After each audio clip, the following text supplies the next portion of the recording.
মই বিশ্বাস কৰোঁ আমাৰ ৰাজ্যখনৰ প্ৰগতি আৰু বিকাশত মৰাণ জনগোষ্ঠীৰ লোকসকলে গুৰুত্বপূৰ্ণ ভূমিকা ল'ব পাৰে।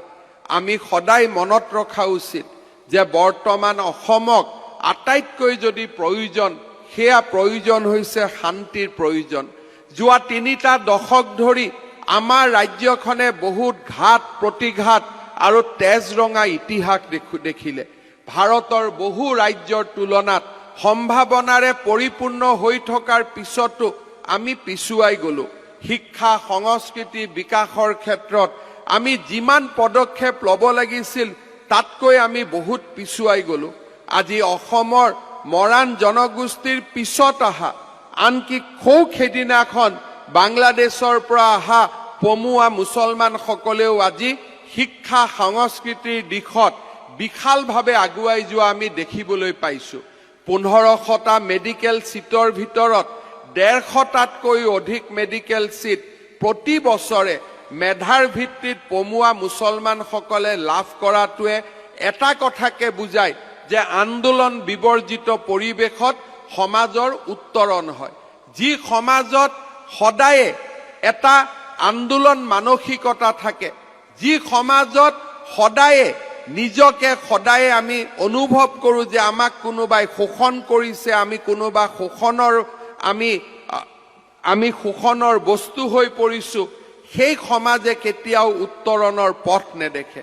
যি সমাজৰ মাজত আত্মবিশ্বাস থাকে, যি সমাজৰ মাজত শিক্ষা থাকে, যি সমাজৰ মাজত সংস্কৃতি থাকে আৰু যি সমাজে নিজৰ ইতিহাসক সাক্ষী কৰি আগুৱাই যাবলৈ প্ৰচেষ্টা কৰে, সেই সমাজে কালৰ বুকুত উজ্বলি উঠে।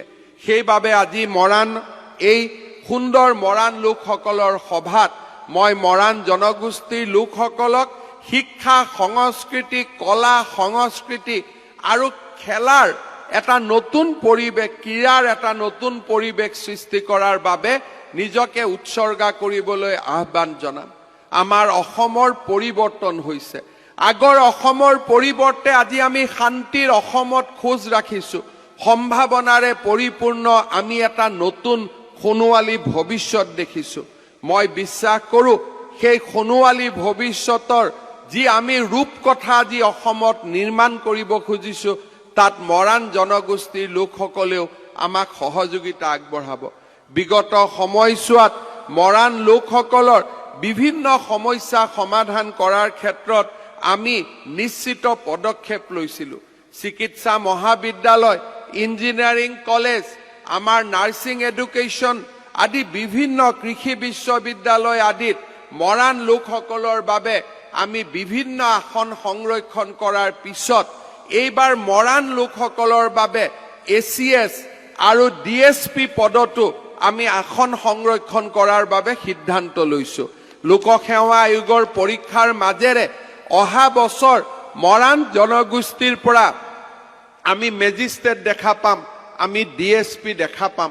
মৰাণ জনগোষ্ঠীৰ লোকসকলক সকলো প্ৰকাৰৰ সহায় সহযোগিতা কৰাৰ বাবে আমাৰ চৰকাৰ দায়বদ্ধ। বন্ধুসকল, ইয়াত দেখিছে আপোনালোকে অসমৰ মুখ্যমন্ত্ৰী মামা আহিছে, CM আহিছে, হিমন্ত বিশ্ব শৰ্মা।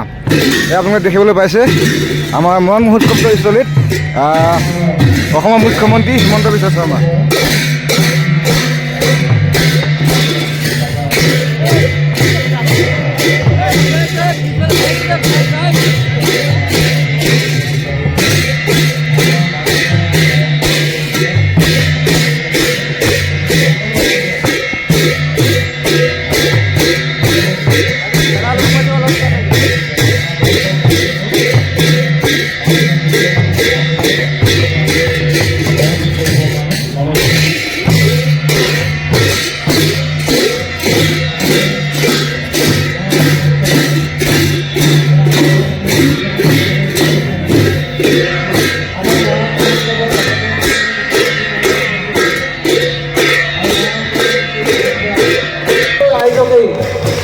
সকলো ৰাইজকে হাত চাপৰি তেখেতক স্বাগতম জনাবৰ কাৰণে অনুৰোধ জনাইছোঁ।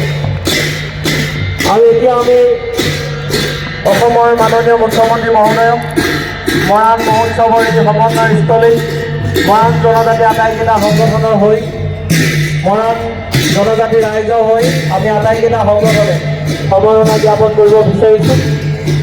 আমি মাননীয় মুখ্যমন্ত্ৰী মহোদয়ক এখন মৰাণ গামোচা, এখন মৰাণ চেলেং, এটা মৰাণ চোলা, সমন্বয়ৰ প্ৰতীক বড়োচাৰ স্মাৰক, এখন মৰাণ দা আৰু মৰাণ হাত ধেনুৰে আমি